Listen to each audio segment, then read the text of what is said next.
keutamaan dan faidah bermanfaat bagi kehidupan kita di dunia wal akhirah.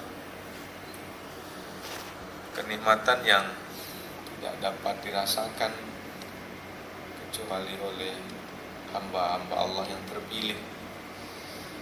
Tidak semua orang bisa bangun di awal pagi untuk kemudian bermunajat, menyampaikan rintihan kalbunya kepada Allah, memasrahkan seluruh kehidupan kematiannya kepada Allah dengan penuh ketulusan. Tidak semua orang mampu melangkahkan kakinya meskipun sehat.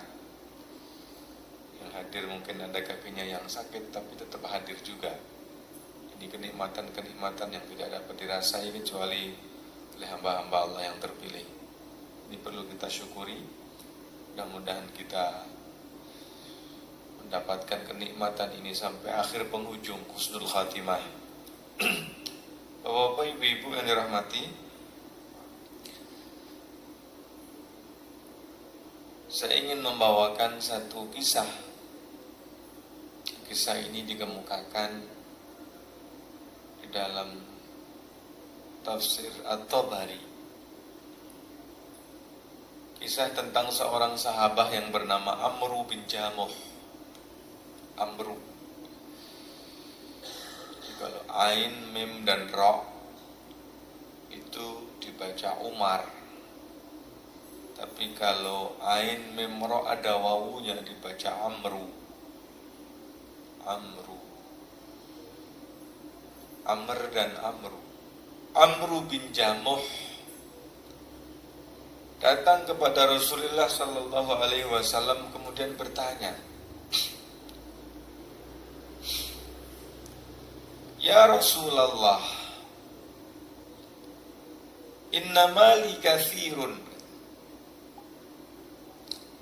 Amru bin Jamuh ini dia sadar bahwa kehidupan di atas muka bumi ini adalah lantaran anugerah Tuhan. Nah, salah satu di antara kesadaran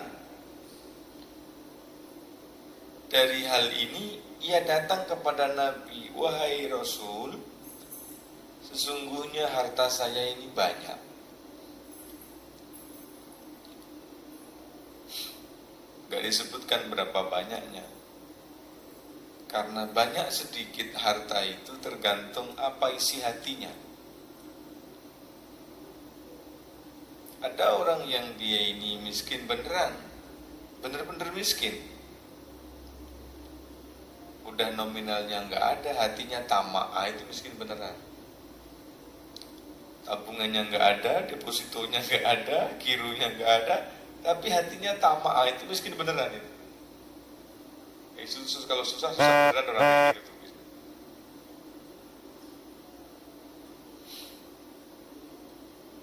Ada orang yang mungkin asetnya banyak, tapi hatinya nggak qanaah. Ini juga miskin. Ini kemana-mana yang dipikirin apa yang didapat, bukan apa yang duri. Sudah dapat apa? Sudah dapat berapa? Hingga kemana-mana itu seolah-olah ngemis. Orang punya duit kok ngemis, orang kaya kok kemana-mana, begitu. Ini orang miskin juga ini. Nah, Amr bin Jamuh itu tidak diketahui seberapa banyak dia punya harta, tetapi datangnya kepada Rasulullah datang dengan penuh kesadaran. Saya ini punya uang lah, punya harta lah. Inna mali katsirun fabima atasaddaqu. Gimana caranya saya ini mengekspresikan keimanan saya melalui sedekah ini, melalui harta ini ya Rasulullah. Wa ala man unfik, dan kepada siapa saya ini membelanjakan harta. Ada dua istilah. Yang pertama adalah sedekah dan yang kedua namanya infak. Fabima atasaddaqu ya Rasulullah. Di sektor di tempat-tempat seperti apa saya ini mensedekahkannya. Bapak, ibu-ibu yang dirahmati, Semua yang dilakukan oleh orang untuk membelanjakan hartanya itu disebut dengan infak. Suami ngasih rezeki, ngasih belanja kepada istrinya, itu sebetulnya infak juga. Seorang ayah ngasih uang saku kepada anaknya, ini infak juga. Ada orang pergi kedai kopi minum, itu infak juga. Beli bensin infak juga, bayar telepon infak juga. Terus sebetulnya infak semuanya, membelanjakan. Sehingga bahasanya umum. Termasuk kalau ada orang yang durhaka ngeluarin uang buat yang tidak benar, itu juga sebetulnya bahasa aslinya infak. Jangan pulang supaya nggak salah paham. Orang yang durhaka sama Tuhan itu disebut orang kafir kan? Allah nyebut innal ladzina kafaru yunfiquna amwalahum, lihat bahasanya. Kalau di awal surah Al-Baqarah itu sudah jelas maksudnya memang berinfaknya orang yang beriman. Ulaika humul mu'minuna haqqan. Alif lam mim dzalikal kitabu la raiba fihi hudal lil muttaqin. Nah, itu ketemu kapan infak. Kalau itu memang berarti infaknya orang benar. Nah, tapi orang yang enggak benar juga infak. Innal ladzina kafaru, sesungguhnya orang-orang yang durhaka, yang tidak mengimani Allah sebagai Tuhannya, sebagai penciptanya. Yunfiquna, mereka itu membelanjakan amwalahum, harta-harta mereka, liyasuddu an sabilillah, untuk menghalang-halangi manusia daripada jalan Allah. Pakai bahasanya yunfikun. Nah, jadi artinya infak ini bahasa yang paling mudah kita pahami, membelanjakan atau mungkin mentasarufkan. Sehingga ungkapan infak ini dia netral, umum, dipakai oleh apa saja, oleh siapa saja. Nah, cuma ada namanya infak wajib. Ya, jadi dari sisi benar dan salahnya, infak ini ada infak yang benar, ada infak yang salah. Infak yang benar, orang-orang yang taat itu menggunakan hartanya untuk yang benar. Untuk yang salah, orang-orang durjana itu tadi disebut liyasuddu an sabilillah. Ada orang yang mengeluarkan duit, budget, anggaran supaya orang itu enggak mau berjuang, supaya orang itu dia meninggalkan perjuangan. Nah, itu infak. Dari sisi hukum ketentuannya, kewajibannya, ada yang wajib, ada yang sunnah. Infak wajib itu seperti apa? Infak wajib itu seperti seorang suami memberi nafkah kepada istrinya, itu disebut infak. Nafkah itu kan juga awal bahasanya sama dengan infak. Nun, fa dan qaf. Anfaqa yunfiqu, nafaqatan. Nah, itu wajib. Sekaya apapun istri, suami tetap wajib ngasih infak, ngasih nafkah. Bukan mentang-mentang karena istri gajinya lebih gede kemudian dia nggak ngasih, ya itu salah. Ya, kalau istri mau punya mobil yang lebih mahal nggak apa-apa. Yang penting suami udah menunaikan kewajibannya sesuai dengan kemampuannya. Seperti orang tua ngasih kepada anaknya, itu nafkah wajib. Termasuk yang nafkah wajib itu adalah zakat. Ada sebahagian daripada dana orang, uang orang di dalam harta kita harus dibelanjakan. Nah, itu yang wajib. Nomor 3, termasuk yang wajib itu yang nazar. Nanti kalau AA masuk akademi polisi, Bapak akan nyembelih sapi. Nyembelih sapinya nggak wajib sebetulnya, tapi wajib gara-gara nazar. Nah, itu jadi nafkahnya, membelanjakannya jadi wajib. Selain daripada itu sunnah semuanya. Entah namanya hibah, entah namanya hadiah, entah namanya wakaf, entah namanya donasi. Itu infak. Sementara kata sedekah itu Allah gunakan sebagai bukti keimanan orang. Jadi orang tuh nggak boleh ngaku iman tapi nggak ada buktinya. Nah, oleh karena itu ketika Allah mensyariatkan zakat, Allah tidak mengatakan innamaz zakah, tetapi innamas shadaqatu. Padahal para ulama mufassirin sepakat yang dimaksud sedekah di dalam ayat At-Taubah ini adalah zakat. Innamas shadaqatu lil fuqara, sesungguhnya sedekah atau zakat maksudnya yang ada 8 asnaf itu zakat. Artinya apa? Artinya kalau ada orang kaya memiliki harta berlimpah, sudah mencapai nisab dan sampai setahun, orang kayak begini nggak boleh serta-merta mengaku sebagai orang beriman kecuali membuktikan keimanannya melalui membayar zakat.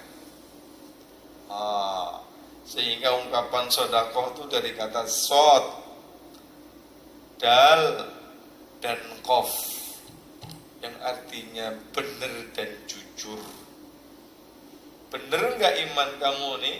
Kalau orang kaya dilihat sedekah apa, zakat apa tidak? Sama seperti seorang suami itu di dalam bab fikih ada namanya uang sodak. Ya, kalau bahasa kita uang nafkah itu. Jadi seorang suami itu nggak bisa ngaku sayang sama istri tapi ngasih belanjanya dikit gitu kan, atau nggak ngasih belanja. Mana orang ngaku sayang istri kok malah nggak ngasih belanja? Bukti seorang suami bertanggung jawab itu ngasih belanja kepada istri. Nah, ini artinya sedekah dan infak. Sehingga Amr bin Jamuh bertanya, ya Rasulullah, saya punya banyak harta. Tadi saya sudah jelasin, banyak ini banyak seperti apa ya? Kalau orang tahu diri di hadapan Tuhan, meskipun nominalnya nggak banyak, dia merasa banyak. Bima atasaddaku, bagaimana cara saya membuktikan keimanan saya melalui harta ini? Wa ala man unfik, dan kepada siapa-siapa saya ini membelanjakannya? Itu pertanyaan Amr bin Jamuh. Jadi Amr bin Jamuh mengajarkan kepada kita tentang tahu diri dan tahu berterima kasih. Dia menyadari bahwa pencapaiannya yang didapat seperti sekarang ini adalah dari Tuhan, dan oleh karena itu apa yang harus saya lakuin dengan harta ini untuk menunjukkan bahwa saya ini betul-betul jujur, dan kepada siapa-siapa, kepada pihak mana saja saya ini harus membelanjakan. Rasulullah ketika mendapat pertanyaan ini,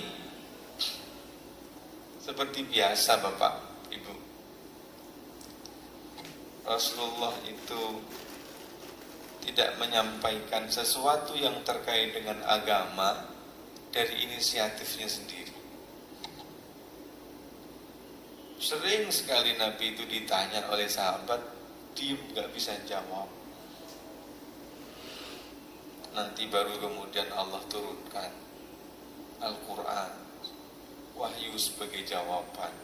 Maka ungkapan yas'alunaka 'anil mahid qul huwa adza, yas'alunaka 'anil khamri wal maisir qul fihima itsmun kabirun wa manafi'u lin-nas, yas'alunaka 'anil ahillah qul hiya mawaqitu lin-nas, yas'alunaka 'anil yatama qul af, yas'alunaka apalagi? Yang yas'alunaka itu isyarat bahwa ada orang bertanya kepada Nabi, Nabi enggak jawab, lantas Allah turunkan jawaban melalui wahyu. Nah, ini juga sama. Pertanyaan Amr bin Jamuh itu mendapatkan perhatian dalam tanda kutip dari langit, maka kemudian Allah turunkan 215 dari surah Al-Baqarah, yas'alunaka madza yunfiqun. Wahai Muhammad, sahabatmu bertanya kepadamu tentang bagaimana mereka ini membelanjakan harta. Qul, tanda bahwa Nabi itu diberikan otoritas hanya sebagai penyampai, ini adalah ungkapan kul. Wahai Muhammad, sahabatmu bertanya kepadamu tentang bagaimana mereka membelanjakan harta. Katakan. Makanya di dalam surah Al-A'la, lasta alaihim bimusaitir fadzakir innama anta mudzakir lasta alaihim bimusaitir. Jadi posisi Nabi itu penyampai, nyampaiin nasihat, nyampaiin peringatan, itu tugasnya Nabi. Nabi nggak punya otoritas untuk menyampaikan agama ini dari inisiatif pribadinya sendiri. Kul, katakanlah wahai Muhammad. Ya, sama seperti kalau kita ngomong, coba sampaikan ke dia, itu berarti redaksi kita. Ya, Muhammad, sahabatmu bertanya kepadamu tentang bagaimana cara mereka itu membelanjakan harta. Kul, katakan nama mereka. Kalau kayak begitu berarti nanti redaksinya dari siapa? Ma anfaqtum min khairin, apa yang kamu belanjakan min khairin dari kebaikan. Jadi Allah Subhanahu wa ta'ala langsung membahas tentang perbelanjaan yang baik-baik. Sebab kalau perbelanjaan yang gak baik itu gak perlu ada prioritas. Yang perbelanjaan yang gak baik gak usah diomongin, udah jelas gak baiknya mau diapain. Tetapi orang beriman itu dia harus memilih yang baik, yang terbaik dari hal-hal yang baik. Jadi orang beriman itu semestinya sudah gak usah pusing lagi milih yang baik dan yang gak baik. Sudah eranya mestinya sudah lewat era itu. Jadi pilihannya bukan milih yang baik dari yang buruk, tetapi pilihan orang beriman itu adalah milih yang terbaik dari pilihan semuanya yang baik. Jadi kalau kita masih pusing lagi pilih antara yang haram sama yang halal, itu berarti memang mungkin kita perlu bersungguh-sungguh lagi. Kok masih sempet-sempetnya milih dari yang gak baik itu. Qul, katakan wa Muhammad, ma anfaqtum, apa-apa yang kamu belanjakan min khairin dari kebaikan. Artinya orang beriman ini memang list belanja baiknya itu banyak. Bapak ibu pernah ngerasa nggak? Kayaknya banyak banget yang harus diberikan haknya. Yang baik loh ya, yang nggak baik nggak jadi omongan udah nggak ada list dalam kita yang nggak baik itu. Qul ma anfaqtum min khairin falil walidain. Yang pertama,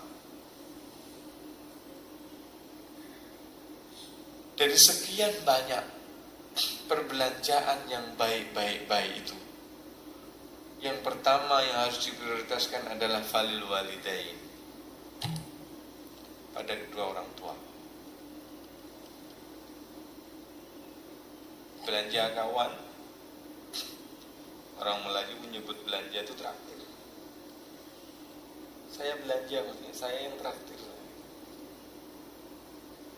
Mentraktir, ngajak makan kawan, ngajak makan klien, ngajak makan customer, ngajak makan bos. Itu semuanya baik semua kan, gak ada yang gak baik kan? Kecuali kalau punya niat lain ngajak makan klien, ngajak makan pemegang otoritas supaya proposalnya diterima. Nah, tapi prioritas yang pertama tadi falil walidain, dua orang tua. Bapak, Walidain ini artinya orang tua. Ada istilah lain namanya abawain. Abawain itu juga dua orang tua, orang tua. Tetapi ungkapan walidain dan abawain ini memiliki diksi pemaknaan yang berbeda. Meskipun dua orang tua, tapi kalau walidain itu merujuk kepada ibu, kalau abawain merujuk kepada bapak. Dua orang tua juga, tapi kalau Allah menggunakan ungkapan walidain, itu kedua orang tua lebih-lebih ibu. Nah, gitu. Abawain orang tua, tapi lebih-lebih bapak. Ungkapan walidain itu dari kata walad. Yang melahirkan itu ibu apa bapak? Ibu. Tapi ibu gak bisa ngelahirin kalau gak ada bapak. Kalau abawain dari kata abun. Abun itu bapak. Kalau abawain dua bapak, maksudnya apa? Orang tua. Karena bapak itu gak bisa jadi bapak kalau gak ada ibunya. Oleh karena itu di dalam surah Luqman ketika Allah menyatakan wawasainal insana biwalidayhi, telah kami wajibkan bagi anak manusia untuk berbuat baik kepada kedua orang tuanya. Ya, jadi kita sama ayah baik, sama ibu juga harus baik. Tapi di antara kebaikan yang kita lakukan kepada bapak dan kepada ibu itu, mana yang harus lebih baik? Mana Pak? Bener Bu, Pak? Jawabnya ragu-ragu Pak Haji. Ibu. Makanya kemudian Allah teruskan hamalathu ummuhu. Ibunya yang mengandungnya. Wahnan ala wahnin. Payah di atas kepayahan. Semakin tua umur janin semakin payah. Wa fisaluhu, kemudian menyapihnya, tentulah dilahirkan dulu. Habis dilahirkan tentulah disusuin dulu, barulah kemudian disapih. Allah langsung shortcut. Sebab kalau orang melahirkan belum tentu menyusui. Tidak. Tapi kalau orang menyapih pastilah nyusuin. Gak ada orang cerita nyapih tapi gak nyusuin. Nah, bicara Allah. Kalau disebut semua Al-Quran makin tebal nanti. Nah, itu Allah. Itu Allah. Hamalathu ummuhu, ibunya yang mengandung. Wa fisaluhu, dan menyapih. Kalau ada orang menyapih, pasti ada orang nyusuin. Kalau ada orang nyusuin, ya pastilah dia ngelahirin. Tapi kalau ada orang ngelahirin, ada yang tidak nyusuin, apalagi nyapih. Itu Allah. Fi amain, dalam 2 tahun. Bapak ibu-ibu, sebetulnya Allah ini ngomongin kedua orang tua apa ngomongin ibu sih? Awasainal insana biwalidayhi, sungguhnya kami tetapkan ke atas manusia untuk berbuat baik kepada kedua orang tua. Hamalathu ummuhu, karena ibunya yang telah mengandungnya. Wahnan ala wahnin, dalam keadaan payah semakin payah. Wa fisaluhu, dan kemudian menyapihnya fi amain, dalam 2 tahun. Jadi Allah ini ngomongin kedua orang tua apa ngomongin ibu? Hah? Bu, ngomongin orang tua apa ngomongin ibu? Orang tua. Kalau ngomongin orang tua kok disebutin ibu doang, bapaknya enggak disebutin. Anishkurli, oleh karena itu hendaklah kalian bersyukur kepadaku, wali walidaik, dan kedua orang tuamu. Balik lagi disebut orang tua. Awalnya 2 orang tua, kemudian ibu, kemudian orang tua lagi. Jadi Allah ngomongin ibu apa ngomongin orang tua? Ngomongin orang tua, lebih-lebih ibu. Makanya kan kata Nabi ketika ada yang bertanya, ya Rasulullah, ilaman abar, kepada siapa saya ini harus berbakti? Kata Nabi, ibumu. Sahabat tadi bertanya, siapa lagi ya Rasulullah? Ibumu. Siapa lagi wahai Nabi? Ibumu. Anak-anak kita ini, Pak, kita sebagai bapaknya itu kalah start. Sebelum kita kenal dia, anak kita udah nempel sama istri kita. Sejak nempel, kita mah bebas, tapi beda dengan istri kita. Kita tidur mau bagaimana aja bisa, tapi kalau istri ketika udah ada janin tadi, ibu makanya. Artinya, seorang anak kita berbuat baik sama siapa saja memang tuntutannya kayak gitu. Wa qulu linnasi husna. Hendaklah kalian, wajib bagi kalian berbuat baik, bercakap, berperilaku kepada semua manusia dengan cara baik. Kalau dengan seluruh manusia hatta yang gak kita kenal saja kita disuruh berbuat baik, apalagi kepada kedua orang tua, maka prioritas. Orang tua itu kita ini nggak ada kalau nggak ada orang tua. Oleh karena itu Allah tadi menyebut anishkurli, hendaklah kalian bersyukur kepadaku, karena kalian ada di atas muka dunia itu karena kehendak dan kekuatanku. Wali walidaik, tapi pada saat yang sama kamu juga harus bersyukur, berterima kasih kepada kedua orang tua. Karena kamu ada di atas muka bumi karena sebab mereka. Kalau mereka nggak ada, kamu juga nggak ada. Sehingga cara Allah meminta kita untuk berterima kasih kepada kedua orang tua sama persis dengan cara Allah meminta kita bersyukur kepadanya.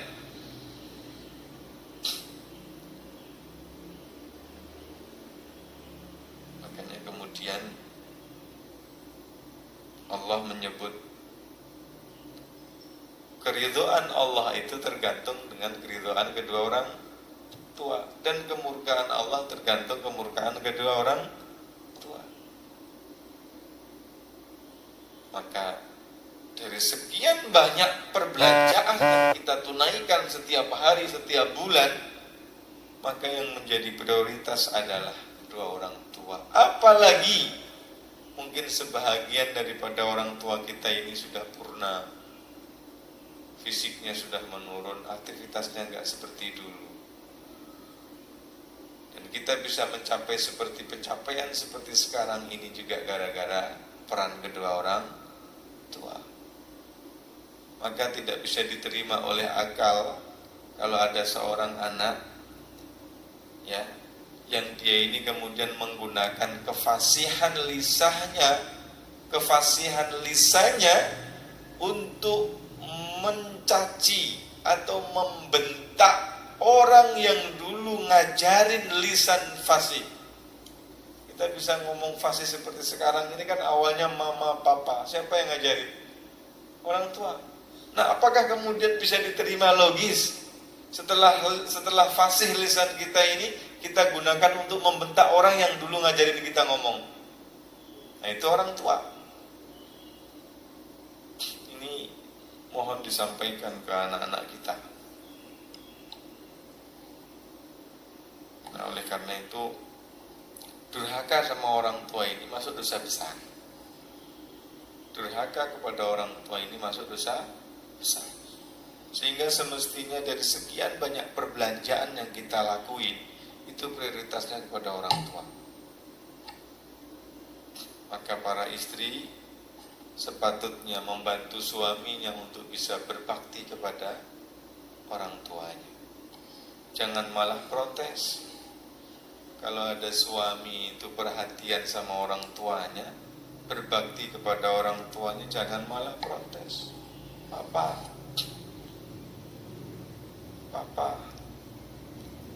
ibu itu kan anaknya nggak cuma papa, maksudnya ibu mertua. Kenapa dikit-dikit papa? Kan anaknya ibu bukan cuma papa, ada abang, ada adik, Adik itu yang bahkan lebih kaya, kenapa dikit-dikit papa, kenapa dikit-dikit papa? Tanggung jawab papa itu keluarga kita yang kecil ini pak. Kata siapa itu? Kata siapa bu?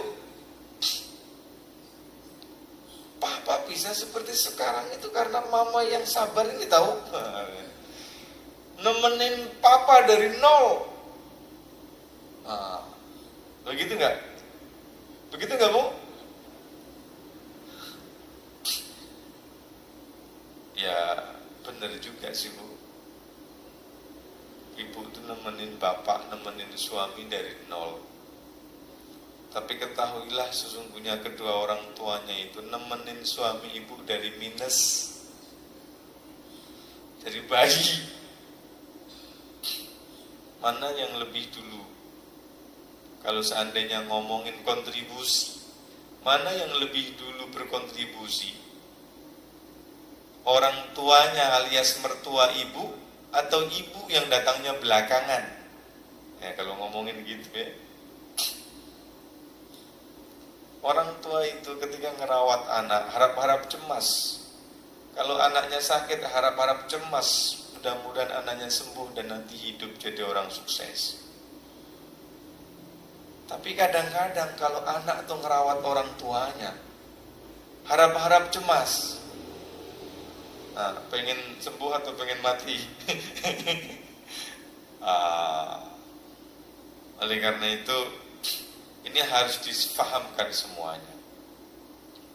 Makanya kalau dalam bab ilmu waris, kalau ada seorang anak itu meninggal dunia dan orang tuanya masih hidup, mohon maaf, bagian warisan orang tuanya itu lebih banyak daripada pasangannya.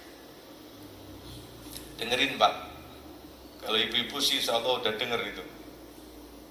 Bu, kalau seandainya suami ibu meninggal, sementara mertua ibu masih ada, ketahuilah secara syar'i bagian yang didapat oleh mertua ibu itu lebih banyak daripada bagiannya ibu. Oh, gitu Ustaz. Ibu percaya apa enggak? Oh, bukan begitu pertanyaannya ya. Ibu terima apa enggak dengan syariat itu?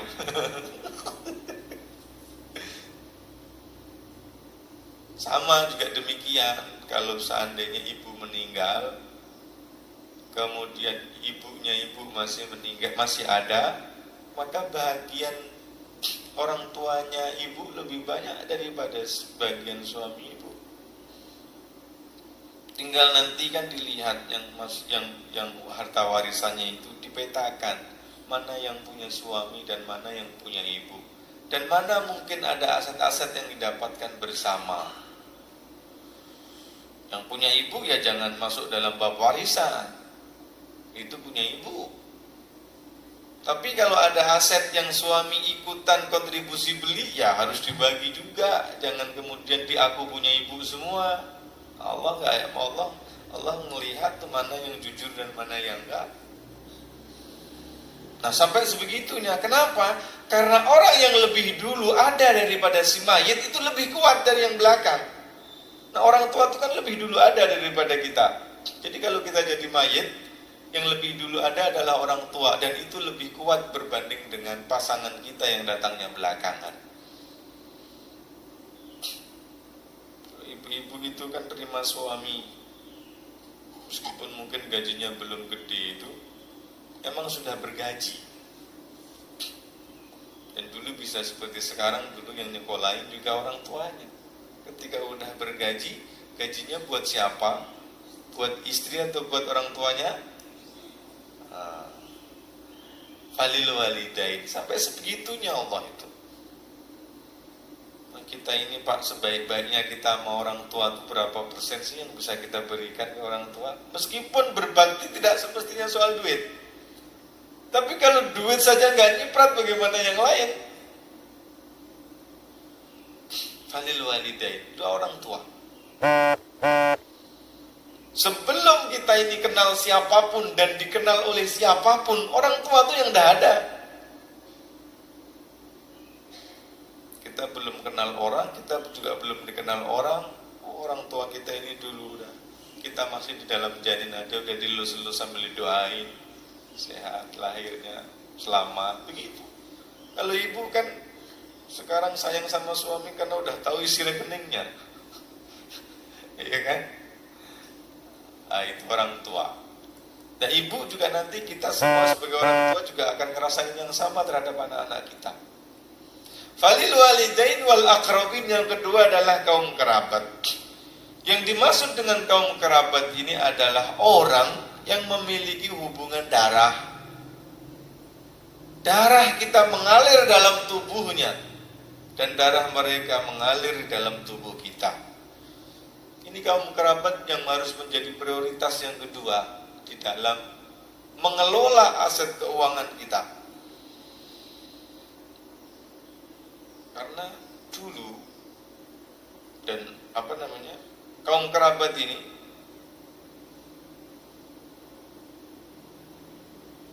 memiliki hubungan dan juga kontribusi dalam kehidupan kita. Kalau kita ini punya masalah sama kaum kerabat, nanti kita di akhirat juga bermasalah. Bahkan Nabi mengatakan la yadkhulul jannata qati', gak masuk surga orang yang mutus silaturahim itu. Yang dimaksud memutus silaturahim itu bukan ketika kita nggak datang di saat reuni SD, itu nggak ada hubungan. Itu silaturahim bahasa masyarakat.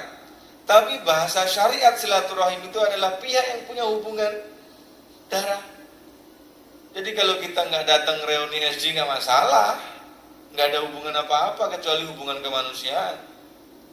Kalau kita nggak datang pertemuan tegur sapa sama teman prajabatan dulu, no problem, asal kita nggak punya masalah dengan hati. Tapi kalau kita udah nggak bertegur sapa, nggak say hello kepada pihak-pihak kerabat hubungan darah, itu yang jadi masalah. Apalagi kalau terputusnya gara-gara sebab warisan. Kita nggak rukun sama paman karena kita ngerasa paman ngambil seluruh warisan dari kakek. Bagian bapak kita nggak kasih. Kalau udah terputus gara-gara begini nanti di akhirat bermasalah. Bukan hanya di akhirat, di dunia aja udah nggak tegur sapa. Mungkin sebagian kita ini Pak dulu lahir dengan selamat itu gara-gara apa? Gara-gara paman kita manggilin dukun bayi saat ibu kita mau melahirin kita, bapak kita belum pulang. Nah itu kaum kerabat. Maka paman, bibi, sepupu, menakan, itu kaum kerabat yang harus menjadi perhatian. Jangan sampai kita baik sama kolega, ringan tangan, dermawan sama klien, tapi sama pihak-pihak tadi lupa.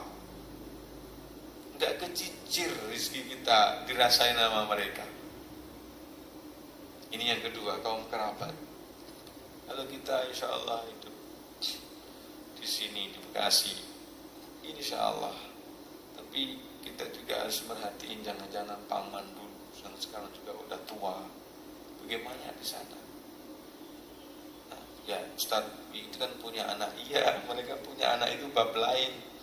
Itu bab lain. Kalau anaknya nggak melakukan kebaikan kepada orang tua, birrul walidain, itu babnya dia. Tapi kita juga punya bab dengan paman itu, punya bab dengan bibi, kemenakan, sepupu dan seterusnya. Itu kita punya bab. Wal aqriba, itu kaum kerabat disebutkan di dalam Quran.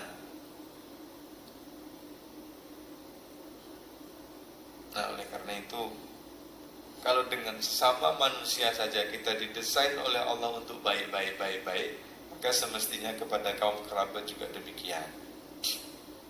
Jangan pernah bermasalah, apalagi terkait dengan warisan tadi.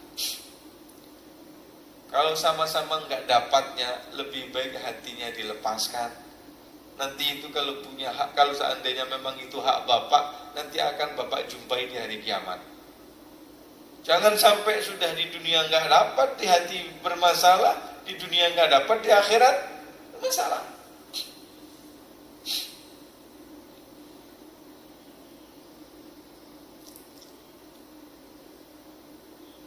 Itu yang kedua. Yang ketiga, wal yata'ma wal masakin. Qul ma anfaqtum min khairin falil walidain wal aqrabin wal yatama wal masakin. Anak yatim dan orang miskin. Nah, ini prioritas ketiga. Orang tua ya pertama, kaum kerabat ya yang kedua. Lantas siapa? Anak yatim dan orang fakir. Ini Allah sebut sering sekali disebut ara'aital ladzi yukadzibu biddin fadzalikal ladzi yad'ul yatim wa la yakhuddu ala ta'amil miskin. Innal abrara yashrabuna min ka'sin kana mizajuha kafura aina yashrabu biha ibadullah yufajjirunaha tafjira yufuna bin nadri wa yakhafuna yawman kana syarruhu mustatira wa yut'imuna at'ama ala hubbihi miskinan wa yatiman. Itu disebut berurutan. Karena kaya dan miskin itu memang desainnya begitu. Menghilangkan kemiskinan itu nggak mungkin, karena memang Allah ciptakan faddalallahu ba'duna ba'd. Ada yang dikasih kenikmatan lebih, ada yang kurang. Supaya yang lebih bisa memperhatikan yang kurang, supaya yang kurang dia merasakan kenikmatan dari yang lebih. Kalau kaya semua nggak ada nikmatnya hidup. Kalau miskin semuanya, ya susah juga. Makanya dikasih begitu. Sama Pak. Kalau kita perhatikan ustadz, orang alim saja itu, ada yang kaya, ada yang miskin. Karena nggak ada hubungan itu. Orang alim dengan kekayaan itu nggak ada hubungan. Ada alim yang kaya raya, ada. Orang alim yang miskin juga banyak. Guru ngaji yang mobilnya 4 ada, yang naik motor butut juga banyak. Kalau seandainya orang alim itu diciptakan oleh Allah Subhanahu wa taala kaya saja, nanti manusia itu akan memiliki motif yang enggak tulus. Nyuruh anaknya sekolah belajar agama biar jadi alim nanti kaya. Jadi masalah kalau kayak gitu. Tapi kalau seandainya orang alim itu dibikin miskin semuanya, oh nanti agama juga mati. Jangan sekolah pesantren, kamu mau makan apa nanti ya? Begitu. Gak ada hubungan. Jadi kalau ada kiai kaya dibilang, ya tenanglah. Ngajar orang uangnya banyak, dia ngomongin begitu sama umatnya, mau jamaahnya. Ya tenanglah Pak Ustadz. Gimana gak tenang, uangnya banyak gitu. Tapi kalau seandainya kiainya itu miskin, maka dia bilang, ya gimana nggak miskin, orang nggak mau buka tokoan, nanti gituin pula nanti. Nah, jadi gimana? Ya nggak ada gimana, nggak ada hubungannya soalnya, nggak ada hubungannya. Nah ya, maka mungkin ya kadang-kadang nunjukin kaya, kadang-kadang ya biasa saja gitu. Nah, itu wal yatama wal masakin. Mereka secara jelas mendapatkan hak dari harta yang kita miliki. Mulai daripada yang harus kita tunaikan secara wajib, yaitu zakat. Kalau zakat disebutkan 8 asnaf itu salah satunya kan fakir dan miskin. Nah, termasuk juga yang sunnah, yang sedekah biasa, yang infak biasa.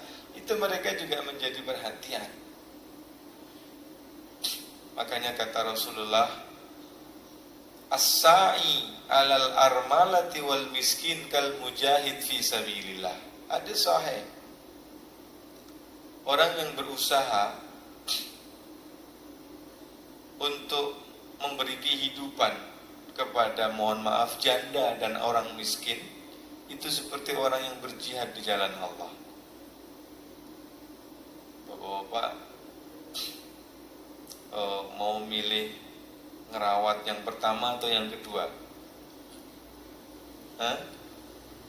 Pak Haji, mau ngerawat yang pertama atau yang kedua? Dua-duanya kalau mujahid fisabilillah, seperti orang mujahid di jalan Allah.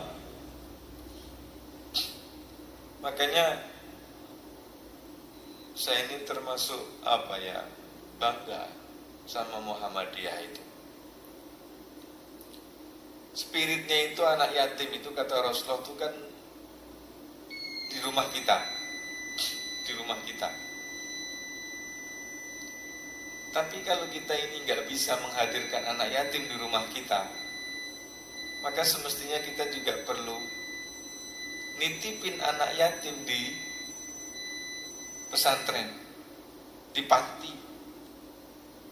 Sekarang kalau dipilih sama-sama, mana lebih mudah menghadirkan anak yatim ke rumah kita atau menghadirkan, mohon maaf, SPP anak yatim untuk belajar di pesantren? Mana yang lebih mudah? Padahal kewajibannya menghadirkan anak yatim di rumah kita. Nah kalau kita nggak bisa, mestinya ya turun level dikit lah. Tapi kalau yang turun level juga nggak diperhatiin sama sekali, ya bagaimana? Nabi sampai mengatakan, ana wa kafilul yatim kahataini yaumal qiyamah.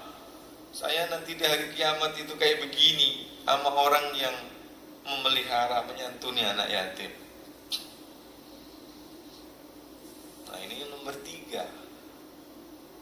Kalau seandainya nggak bisa di sini, mungkin mampunya di kampung, cari di kampung. Ada banyak pesantren-pesantren atau panti-panti yang memfasilitasi anak yatim. Tapi yang penting spiritnya itu ada. Ya mungkin kalau di sini 400.000 lah, mungkin. Kalau di kampung mungkin 150 itu bisa. Nah, kan bisa kita tunaikan. Kalau nggak di sini di sana. Tapi yang penting kita sudah melakukan ini. 150.000 tuh Pak, Bapak kan sekali duduk seafood kan itu. Ya enggak? Sekali duduk seafood segitu kan? Pada kata Nabi, ana wa kafilul yatim kahataini yaumal qiyamah. Ini cara kita kalau seandainya secara uang nggak bisa, ikut ngurus, entah jadi pengurus, entah jadi tukang nyari dana, entah jadi apa, nyebarin proposal apa semuanya, bagian dari cara itu. Kan mesti kita ini punya kolega atau mungkin punya anak-anak buah yang sekarang sudah menjadi begini dan begitu, kan bisa kita gunakan itu. Kalau kita nggak bisa menghadirkan anak yatim di rumah kita sebagai perintah Nabi, maka kita bisa nitip anak yatim untuk dididik oleh ustadz di pesantren. Kalau itu nggak bisa juga, cari yang mungkin lebih murah di kampung. Kalau itu nggak bisa juga, udahlah ustadz, ada nggak proposalnya yang bisa saya cari-cari? Pak Mauludin ini bisa nyiapin proposal. Pak Haji ada bisa nyiapin proposal. Bagian dari itu. Ya entahlah siapa yang pokoknya kita punya prioritas untuk itu. Kalau untuk diri sendiri sudahlah cukup, sudah dijatah, sudah ditentuin nama Allah. Nah kita bagaimana supaya mikirin yang lain juga bisa mendapatkan. Nah itu anak yatim. Kita ini kalau mikirin diri sendiri, nggak pernah mikirin orang fakir, orang miskin, itu khawatir. Termasuk orang-orang yang nggak layak mendapatkan surga. Karena ada penduduk neraka itu ditanya, masalakakum fi saqar qalu lam nakum minal musallin wa lam nakun nutimul miskin. Yang membuat, kata penduduk neraka, yang membuat kami ini dijebloskan ke neraka saqar ini karena dulu selain sholat saya masalah, saya kalau makan sendiri, nggak pernah ngasih makan orang miskin, nggak pernah mikirin makannya anak yatim. Tentu yang dimaksudkan anak yatim ini Pak, anak yatim yang miskin. Kalau anak yatim yang kaya, semuanya pengen walinya ngaku yang paling berhak. Tapi kalau miskin, ponakan pun gak diaku udah, ya dah. Tapi kalau si miskin, anak yatim yang ditinggal ini ditinggalin warisan yang banyak sama bapaknya yang meninggal, semuanya ngerasa sok perhatian, ya. Tapi kalau yang yatim ditinggal ini papa, ya nggak ada yang ngaku biasanya, walaupun itu ponakannya sendiri. Itu yang keempat. Yang terakhir adalah wabni sabil. Wabni sabil itu yang paling mudah kita pahami. Orang yang luntang-lantung, gak punya rumah, homeless, itu yang keempat, yang mungkin gak kita kenal. Makanya wa fi amwalihim haqqun lis-sa'ili wal mahrum. Di dalam harta orang kaya itu ada hak bagi orang si peminta-minta. Ada orang susah yang minta-minta, ada orang susah yang enggak minta-minta. Nah, itu namanya mahrum. Kalau yang minta-minta disebut as-sa'il. Kalau yang enggak minta-minta karena mungkin menjaga harga diri, ya, maka disebut al-mahrum. Nah, keduanya perlu dapat perhatian kita. Jadi yang kita kasih bukan hanya yang minta saja, tapi yang enggak minta dan dia perlu harus kita kasih. Ada orang yang perlu, tapi kadang-kadang gara-gara dia memiliki izah kehormatan diri, dia enggak minta. Sementara ada orang yang dikit-dikit minta, dikit-dikit minta. Nah, kita oleh Allah Subhanahu wa taala diupayakan, ditekankan dua-duanya harus mendapatkan perhatian. Mungkin yang di tengah jalan yang enggak kita kenal itu mungkin gitu ya. Nah, itu Bapak, wa ma taf'alu min khairin, apa yang kalian lakukan dari kebaikan-kebaikan tadi, entah yang besar ataupun yang kecil, entah yang kamu tulis di dinding masjid atau yang tidak, entah yang diumumin atau yang tidak, kebaikan-kebaikan itu ya, entah yang kamu berikan kepada orang yang kamu kenal atau yang enggak kamu kenal, seberapapun nilai dan bagaimanapun situasinya, wa ma taf'alu min khairin fa innallaha bihi alim, sesungguhnya Allah tahu, sesungguhnya Allah catat, sesungguhnya Allah mencatat. Ada 5 tadinya prioritas. Mudah-mudahan dari ayat ini kita memiliki wawasan yang semakin sempurna tentang bagaimana kita ini mengelola harta anugerah yang Allah berikan kepada kita. Itu Bapak, terima kasih atas perhatiannya. Mohon maaf apabila ada perkataan yang nusuk-nusuk, yang nyelekit-nyelekit. Ibu-ibu semuanya mohon maaf. Assalamualaikum warahmatullahi wabarakatuh.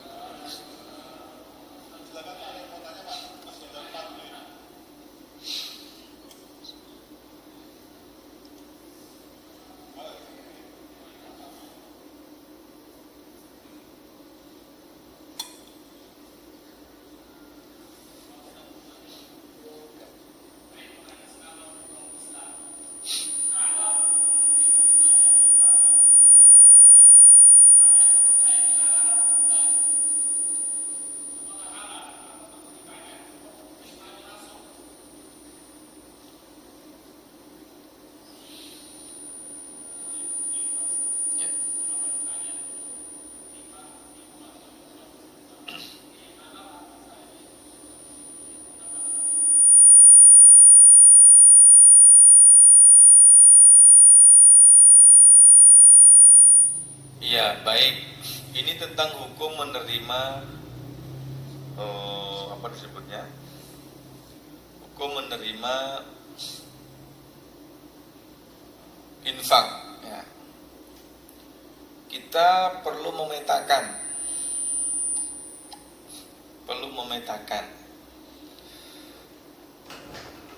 Kalau seandainya yang memberi ini dikenal sebagai raja judi misalkan,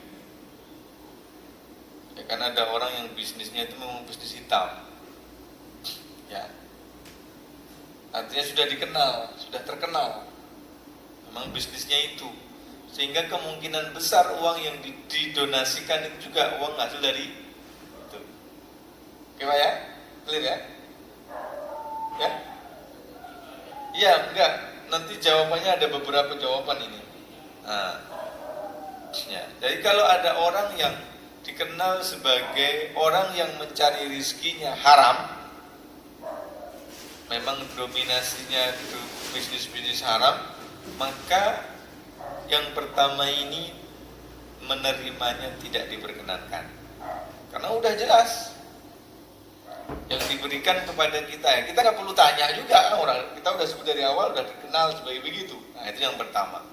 Yang kedua, kalau seandainya ada orang tuh bisnis tapi bisnisnya macam-macam, ya ada yang halal, ada yang abu-abu, ada yang haram, karena orang ini yang penting orientasinya bisnis.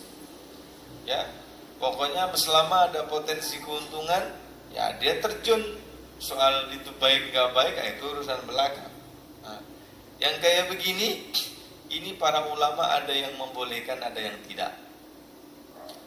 Yang mengatakan membolehkan karena sesungguhnya uang itu tidak sama seperti uang itu tidak sama seperti gambaran arak sama air.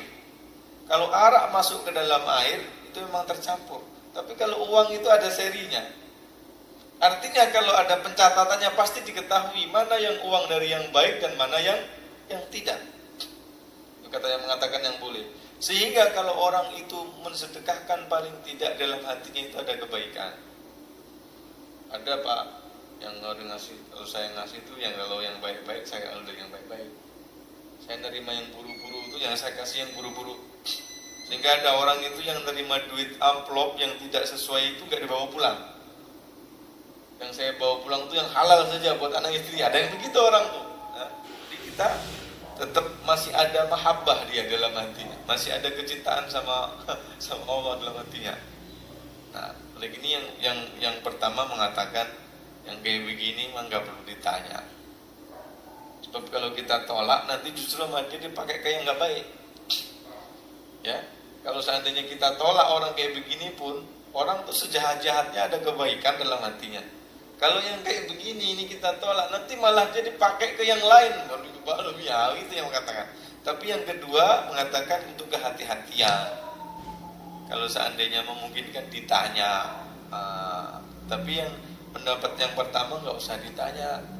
Ya, orang mau sedekah itu udah ada baiknya lah. Ya gitu.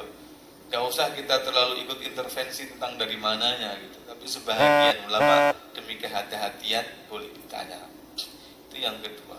Yang ketiga, kalau seandainya orang itu orang normal ya pokoknya bisnisnya bisnis biasa, nggak diketahui ada unsur-unsur usahanya nggak ada unsur-unsur keharaman, yang kayak begini apalagi nggak usah ditanya lagi, diterima. Ya.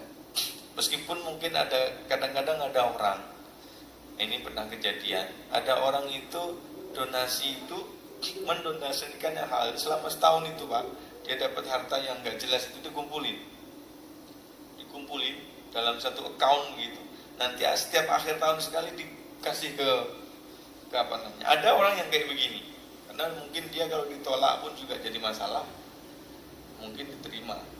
Tapi meskipun diterima, kalau ada apa-apa dia bisa mempertanggungjawabkan. Nah, sehingga ada orang itu yang setiap setahun sekali itu mendonasikan uang, tapi hasil uangnya dari yang kayak gitu-gitu. Jadi itu ada. Itu Pak jawaban 3 saya. Silakan dipilih situasinya. Yang lain silakan. Sebentar Pak. Ini tadi kita sholat dulu Pak ya sebentar. Nanti yang mau tanya kita lanjutin deh. Karena udah ada enggak selesaiin. Habis syuruk saya pergi. Oh, iya. Satu lagi deh. J, silakan.